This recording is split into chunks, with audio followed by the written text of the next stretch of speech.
Indonesia tidak siap punya pemimpin sehebat Jokowi. Kita harus akui, Indonesia tidak siap punya pemimpin sehebat Presiden Jokowi.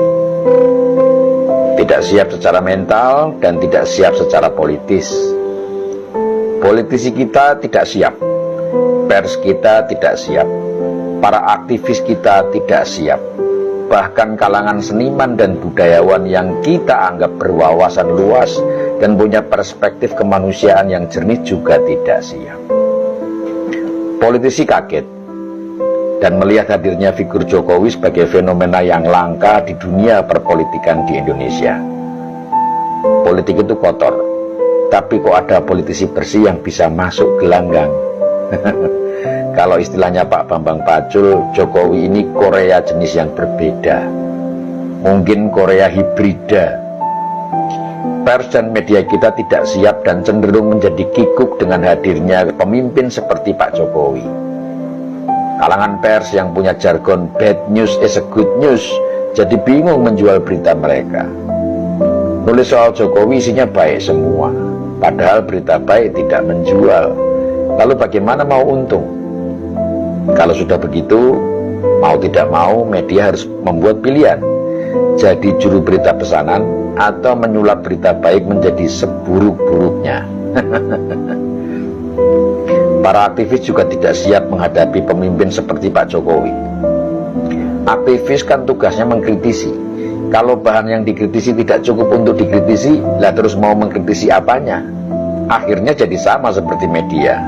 Kalau mau tetap dibilang aktivis, ya melayani jasa kritik dan demo pesanan saja. Ini aktivis apa hiperaktivis sih? Nggak perlu demo kok harus demo. Kalau aktivis jalanan melayani pesanan mungkin masih masuk akal. Lah ini aktivisnya mahasiswa. Mahasiswa itu kan kelompok yang sama-sama kita tahu memiliki kualitas dan latar belakang pendidikan yang lebih baik. Kalau akhirnya melayani pesanan atau yang sering diledek dengan istilah mahasiswa, lah terus ilmiahnya di mana? Seniman dan budayawan kita tidak kalah kalang kabutnya ketemu sosok pemimpin seperti Jokowi. Grup teater yang biasa mengolok-olok pemimpin korup jadi tidak punya bahan untuk dijadikan naskah pertunjukan. Zaman Pak Harto, zaman Pak SBY masih banyak bahan. Lah zaman Pak Jokowi ibarat sumur, airnya kosong, tidak bisa ditimba. Pak Jokowi memang jadi sumber paceklik seniman-seniman yang cari makan dengan sindiran-sindiran dan kritikan-kritikan. Ide mereka mampet ketemu presiden sebersih Jokowi. Padahal seniman masih bisa makan dengan membuat atraksi dan menampilkan bakat-bakat yang hebat loh. Tapi maaf, jangan-jangan kebanyakan seniman kita aslinya nggak punya bakat. Lah terus apa bedanya sama aktivis jalanan tadi? Di kalangan budayawan yang seringkali juga disusupi rohaniawan, punya pemimpin seperti Jokowi ini banyak bikin mereka kaget-kagetan. Revolusi mental yang dijalankan Presiden Jokowi seperti mengambil alih sebagian pekerjaan mereka. Meski banyak yang mengklaim revolusi mental tidak berhasil, tapi kenyataannya kita bisa lihat sendiri. Di masyarakat telah terjadi perubahan perilaku dan sikap yang cukup menonjol, dan semua itu mengarah pada aspek mental. Kita lihat bagaimana pembangunan infrastruktur juga berjalan sejajar dengan gaya hidup masyarakat kita.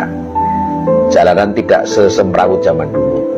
Para pengguna moda transportasi umum tertib menggunakan fasilitas. Ketaatan membayar pajak juga meningkat. Kepatuhan terhadap peraturan juga semakin baik. Toleransi beragama meningkat. Kecintaan terhadap budaya dan produk lokal juga jauh lebih baik.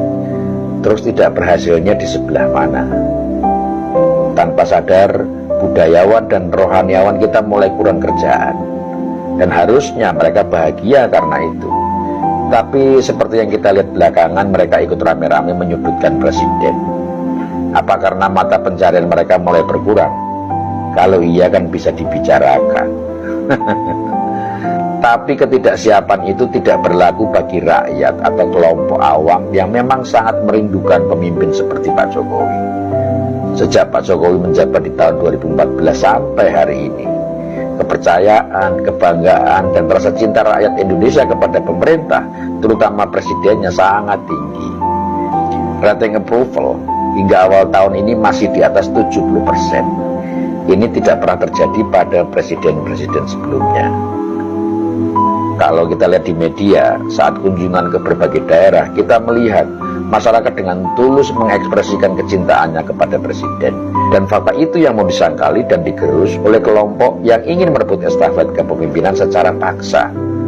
Mereka tidak paham, kepercayaan itu tidak bisa diambil dari rakyat, tapi ditumbuhkan dari kerja keras oleh orang yang akan mendapatkan kepercayaan itu. Dan Presiden Jokowi telah bekerja sangat keras untuk memajukan bangsa ini. Jejak itu jelas tidak akan pernah bisa dihapus, bahkan oleh fitnah yang paling meyakinkan. Apakah Indonesia tidak akan pernah siap untuk menjadi bangsa yang hebat karena dipimpin oleh seorang presiden yang hebat? Semestinya tidak. Kalau kita semua mau mengedepankan kecerdasan dan kejernihan pikir, Indonesia yang dulu bernama Nusantara pernah menjadi bangsa yang besar di mata dunia. Lalu sekarang kita ingin dibangkitkan kembali menjadi jauh lebih besar lagi.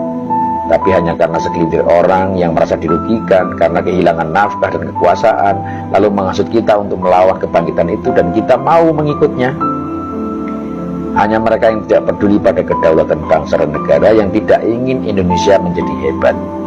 Hanya mereka yang tidak bisa berbuat sesuka hati, yang tidak siap memiliki pemimpin yang hebat. Dan mereka itu sesungguhnya tidak banyak jumlahnya. Kalau rakyat berdaulat, maka mereka hanya bagaikan beberapa ekor lalat yang dengan mudah bisa disikat. Semoga bermanfaat.